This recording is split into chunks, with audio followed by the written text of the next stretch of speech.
Hello बच्चों, देखिए यहाँ पे क्वेश्चन दिया गया है। क्वेश्चन बोल रहा है a particle moves with simple harmonic motion in a straight line in first tau second after starting from rest it travels a distance a and in next tau second it travels a distance two a in same direction. Then आपको बताना है amplitude and time period के बारे में। तो सबसे पहले अगर मैं बात करता हूँ, मैं यहाँ पे जनरल इक्वेशन लिख लेता हूँ। हम जानते हैं कि इसका जो जनरल इक्वेशन होता है, general equation x equal to a cos omega t होता है, जहाँ x किसी टाइम पर पोजीशन है।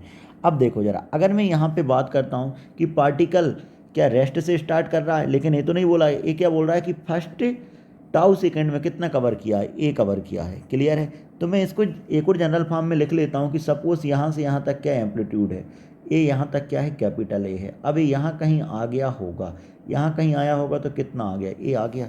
तो मैं क्या लिख सकता हूँ, capital A minus A equal to capital A cos omega t. मतलब मैंने डिस्प्लेसमेंट का वैल्यू लिख दिया, एक्स का वैल्यू यहाँ से मैंने निकाल लिया, capital A minus A. Clear है? अब देखो सिमिलरली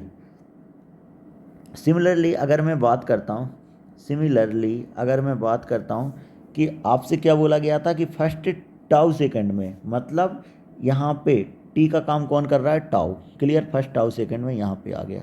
अब आपसे क्या बोला गया है कि after starting from rest next travel two a in same direction. Next tau second में कितना जा रहा है, टू ए जा रहा है। तो मैं क्या लिख सकता हूँ, कैपिटल ए माइनस ए तो चल गया, प्लस कितना गया, टू ए गया, equal to a cos next tau two second बोल रहा है तो टू ओमेगा टाउ, ऐसा मैं लिख सकता हूँ। क्लियर है? टाइम यहाँ पे क्या हो रहा है, डबल, इसलिए मैंने क्या कर दिया, टू टाउ कर दिया। अब देखते हैं यहाँ पे, तो क्या यहाँ से मेरे पास इसको जब मैं करूँगा तो capital A minus three a by capital A equal to किसके बराबर आ गया, कॉस टू ओमेगा टाउ के बराबर आ गया। यहाँ पे बात करूँ तो capital A minus small A by A equal to cos omega tau के बराबर आया। एक कॉस टू ओमेगा टाउ और एक कॉस। अब देखो, अब हम जानते हैं कॉस टू थीटा का फार्मूला। कॉस टू थीटा का फार्मूला होता है two cos square theta minus one. Clear है? तो यहाँ से देखो, कॉस टू थीटा की जगह कितना लिख सकता हूँ मैं, यहाँ पे जो वैल्यू दिया गया है वो लिख सकता हूँ कॉस टू थीटा, मतलब टू ओमेगा टी का वैल्यू। ठीक है? और यहाँ पे क्या दिया गया है, कॉस टू थीटा का वैल्यू तो मैं लिख सकता हूँ, साथ में कॉस स्क्वायर थीटा का वैल्यू भी यहाँ पे लिख सकता हूँ। जब मैं वैल्यू पुट करता हूँ तो मेरे पास capital A minus small A by capital A का square equal to capital A minus three A plus A by two A का होल स्क्वायर आता है। जैसे मैंने पहले पुट किया, तो अब मैं एक काम करता हूँ, इसके लिए ए स्क्वायर यहाँ से कैंसिल हो गया। ठीक है? इसका होल स्क्वायर अलग किया। अब जैसे मैंने इसका होल स्क्वायर अलग किया तो मेरे पास कैपिटल ए का वैल्यू आ गया टू ए, मतलब एम्पलीट्यूड मेरे पास क्या आ गया, टू ए। तो ये वाला ऑप्शन ए गलत हो गया और ऑप्शन सी मेरे पास गलत हो गया। अब मैं बात करता हूँ टाइम पीरियड की। एम्पलीट्यूड आ गया टू ए, तो मैं किसी एक इक्वेशन की बात कर लेता हूँ। सपोज इसी इक्वेशन की बात कर लेता हूँ, इसको मैं ए नाम दे देता हूँ।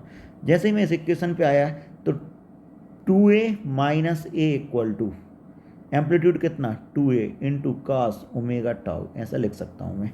क्लियर है? Two A into cos omega tau. अब टू ए माइनस ए तो कितना, ए बाई टू मतलब A by two A equal to cos omega tau, ऐसा लिख सकता हूँ। अब देखिए, इसके one by two equal to cos omega tau मैं लिख सकता हूँ।